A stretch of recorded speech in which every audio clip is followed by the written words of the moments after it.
Hey! Alors, je lance sur Facebook, je lance sur Instagram. Ça y est, super, ça a démarré. Hey, welcome, bonjour, bienvenue. Bienvenue donc Edith Manon, bienvenue dans ce deuxième live de la série Les femmes et l'argent. C'est une série de lives que je vais faire pendant 3 semaines à peu près, donc jusqu'au 24 au soir, puisque le 25, on va démarrer un atelier du 25 au 27 mai, je revérifie, oui, c'est bien ça. Donc après le lundi de Pentecôte, donc du 24 du 25 oh là, au 27 mai, un atelier comment briser son plafond de verre financier grâce à sa personnalité avec l'argent. Attendez, je m'épanche, voilà. Je vérifie juste que les informations vous arrivent. Euh, voilà, donc bienvenue dans ce live Insta ou ce live Facebook. Voilà. Donc voilà, on va. Allez, c'est parti. Donc aujourd'hui, je voulais vous parler. Donc dans ces lives, hein, je vais vous parler des erreurs que les femmes font avec l'argent quand elles ignorent, quand elles sont pas au courant, voilà, quand elles ignorent leur personnalité avec l'argent et voilà, on a toutes une personnalité avec l'argent et quand on la comprend, ben, on comprend sa motivation en matière d'argent, on va comprendre aussi ses talents, on va comprendre aussi sa zone d'ombre. Tout ça, on en reparlera dans l'atelier.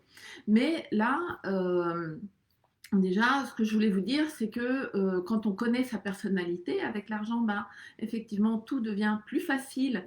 Et moi, je travaille avec un outil super pour comprendre, pour découvrir sa personnalité avec l'argent.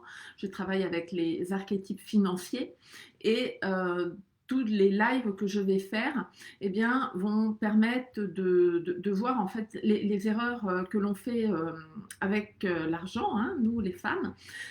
Bon, c'est valable aussi, les archétypes financiers marchent aussi pour les hommes, hein, mais donc là, je travaille avec des femmes entrepreneurs. Et donc, le but, eh ben, c'est de découvrir ces erreurs que l'on fait quand on ignore son archétype financier et qu'on bascule en fait sur le côté obscur, enfin qu'on a basculé en fait sur le côté obscur. Alors, donc sur le côté obscur de son archétype financier. Voilà. J'ai tendance des fois à pas finir mes phrases. Je finis ou je l'ai fini. Alors, aujourd'hui, je voulais vous parler d'un sujet qui m'a, que j'ai vécu moi aussi, hein, puisqu'il s'agissait de viser le minimum plutôt que la prospérité. Alors, c'est vrai que quand on est entrepreneur, souvent bien entendu, hein, et à juste titre, on est fier de vivre en fonction de ce qu'on gagne. Hein, mais on n'est pas vraiment concentré concentré, focalisé ou interpellé sur le fait de devenir prospère. On vise, voilà, ce minimum. On vise ce dont on a besoin mais pas forcément ce que l'on veut vraiment. Donc on va et ça c'est dû aussi, il y a des messages qu'on peut avoir reçus du genre ne faut pas être avide, cupide, faut arrêter de toujours en vouloir plus et d'apprendre à être heureuse avec ce que tu as. Et moi c'est ce que des fois c'est ce on me répétait. Donc, ce sont des sortes d'interférences, je dirais, moi, que j'avais reçues, euh, qui m'ont empêché pendant un temps voilà, de regarder au-delà du présent, de ce qui et puis de ce que j'avais, et puis d'aller viser un avenir financièrement florissant. Pourquoi j'avais l'impression, il y avait une pub que que j'aimais bien quand j'étais petite, c'était la pub des Fingers et où il y avait le petit garçon qui disait ah, mais monsieur, tu pourrais pas le faire un peu plus grand? Bah oui, voilà, moi j'étais comme ça et puis après, bah, voilà, ces sortes ces messages, apprends à être heureuse avec ce que tu as, déjà ce que tu as c'est bien, oui c'est vrai c'est bien, mais pourquoi s'empêcher de voir plus grand quoi? Et, et en fait, bah, ce qui se passe, c'est que voilà, atteindre cette aisance financière, et peu importe combien, hein, on a chacun on met le curseur là où on a envie, et ben ça exige en fait d'abord d'avoir une image précise de ce que l'on veut, de ce qu'on aimerait vivre. Et souvent, ben voilà, on va être content de ce que l'on a, mais il y a quelque part au fond de nous une petite part de nous qui n'est pas comblée, qui n'est pas heureuse. Alors on a effectivement tout ce dont on a besoin, mais pas ce qu'on a vraiment envie. Et on va avoir des rêves, mais ils restent voilà, à l'état de rêve. On les considère juste comme des rêves. Voilà, on, on les laisse à l'état de rêve. Et, et du coup, c'est pas quelque chose qu'on aurait, qu'on a vraiment, enfin qu'on espère ou qu'on espérait atteindre. On met un petit peu nos rêves sous une cloche et puis voilà. Bon. Et du coup, euh, on n'a pas une idée vraiment précise. Ça, c'est une erreur. Hein. On n'a pas une idée vraiment précise de ce à quoi ben, on aimerait que notre fille elle ressemble. Et justement à cause de ces injonctions qu'on a pu, enfin, de ce qu'on a pu entendre hein, quand on était plus jeune. Et du coup, ben, on se refuse euh, à, accéder à nos désirs, à leur laisser la place, à leur ouvrir la porte, à les accueillir, à les recevoir et puis et puis à se dire, bah, effectivement, une fois que l'on a une idée de ce que l'on aurait envie d'avoir, eh bien, on va mettre en place, on va avoir une idée de ce qu'il faudrait faire pour y arriver. Vous voyez? Donc, comme on a mis un petit peu tout ça sous cloche, euh, eh bien, on vise le minimum plutôt que la prospérité. Et comment dire, comment vous dire? Ouais, souvent ce qui va se passer, du coup, la conséquence, c'est que ben, on va faire passer toujours les autres en premier. Et ça, vous voyez, ça va être typique. Quand je dis que c'est vraiment lié à la personnalité avec l'argent, ben, ça va être typique, alors, typique de faire passer les autres en premier, le nourricier, numéro un. Mais on va retrouver aussi le connecteur, on va retrouver l'alchimiste, qui vont faire passer des choses, alors, chacun pour des raisons qui leur sont propres, hein. Mais voilà, on va se contenter, et oui, ou un autre, l'accumulateur, qui va se débrouiller, qui va se contenter de peu, qui va pas oser prendre de risques, qui va se débrouiller avec peu de choses. Et en fait, le problème, c'est que quand on est entrepreneur, qu'est-ce qui va se passer? Eh ben, on ne va pas être à l'aise avec l'idée de recevoir de l'argent. On va pas être à l'aise avec l'idée bah, de se gâter, de se gâter, par exemple, euh, d'aller déléguer, vous voyez, dans notre entreprise. C'est quelque chose, c'est se gâter, pas toujours tout garder sous contrôle. Et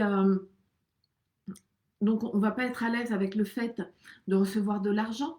On ne va pas être à l'aise avec le fait bah, d'avoir des clients.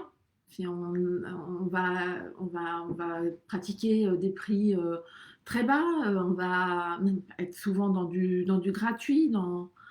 Euh, donc, bon. on n'a pas vraiment d'entreprise hein, à ce moment-là. Euh, on va avoir du mal à être payé pour ce que l'on fait et surtout, on va avoir du mal à être bien payé pour avoir du plaisir à faire ce que l'on fait. Pour être, donc on va avoir du mal voilà, à recevoir cet argent. Il va y avoir, voilà, mon Dieu, j'ai du plaisir à faire mon travail, à faire ce que je fais, à être avec mes clients. Et en plus, je vais être bien payée. Ouh là là là là là là. C'était, moi je me souviens, donc avec cette phrase qui m'a désormais rendue célèbre, où je disais, ben, moi, mes clientes, elles pourraient partir sans payer. Je serais, c'est leur sourire qui me nourrit. Oui, oui, ça nourrissait mon cœur, ça nourrissait mon âme, mais ça ne nourrissait pas mon corps. Donc il a fallu aussi que je travaille là-dessus. Et c'est vrai il y avait un peu cette sorte de honte, de culpabilité, hein, de recevoir de l'argent pour ce que je faisais. Et parfois même, ça pouvait être la culpabilité bah, de recevoir un compliment autour, de recevoir, d'avoir du mal après à demander des témoignages à mes clientes. Donc, il a fallu que je dépasse tout ça. Hein, que je comprenne que quand j'ai découvert, notamment moi que c'était mon connecteur, que ben, c'était lui hein, qui avait cette façon de voir les choses, de voir l'argent. En fait, l'argent n'était pas le plus important pour lui. Et donc, euh, il se contentait de peu et puis viser le minimum, oh, c'est super, mes clientes sont contentes, moi c'est génial, mais moi aussi ça ne me permettait pas de donner le meilleur de moi-même et puis de grandir et puis de permettre aussi du coup à mes clientes de grandir elles aussi. Donc quand vous êtes habitué, quand vous êtes tellement habitué en fait à, à prendre, enfin à recevoir, enfin à voir ce que la vie vous donne, que vous en perdez de vue ce que vous voulez, et ben il y a un moment vous êtes insatisfaite. Vous êtes insatisfaite parce que vous n'avez pas l'impression de vous réaliser, vous n'avez pas l'impression oui, de vous réaliser dans ce que vous faites et dans votre vie. Voilà. Donc, on a besoin d'apprendre à recevoir des petites choses, de recevoir un compliment. Je sais que moi aussi, bah, par exemple, mon connecteur, quand mes clientes me disaient oh, merci grâce au travail qu'on a fait ensemble, voilà, j'étais toujours, je leur disais oh, mais tu sais, c'est surtout toi, c'est toi qui as fait tout le travail, moi je n'ai fait que te guider, ben oui. Donc je ne savais pas recevoir même, ne serait-ce qu'un un compliment. Euh, donc, on a besoin d'apprendre à recevoir des petites choses pour pouvoir recevoir ensuite des grandes choses comme, bah oui, la liberté, l'indépendance financière et puis l'abondance sous toutes ses formes, hein, l'abondance d'esprit, l'abondance de santé, l'abondance d'amour évidemment et aussi bah, l'abondance d'argent parce que ça fait partie ça fait partie de l'abondance, l'argent au même titre que le reste. Voilà, donc voilà ce que je voulais vous partager aujourd'hui dans ce Facebook, dans ce live, pardon, parce que Instagram aussi. Excusez-moi Instagram, je ne regarde pas toujours parce que je suis concentrée là euh, sur mon autre écran Facebook. Mais voilà ce que je voulais vous partager aujourd'hui sur la deuxième erreur que l'on peut faire, nous les femmes avec l'argent, c'est-à-dire qui était de viser le minimum plutôt que la prospérité. Et puis bah, je vous remercie d'avoir été présente, je vous remercie pour votre participation et puis enfin pour votre présence. Et je vous retrouve demain, même heure, même endroit, donc Facebook ou Instagram. Et je vous partagerai la troisième erreur que les femmes font avec l'argent. Et en attendant, bah, je vous souhaite une bonne soirée et à demain. Au revoir. Alors, il faut que je mette. je termine là.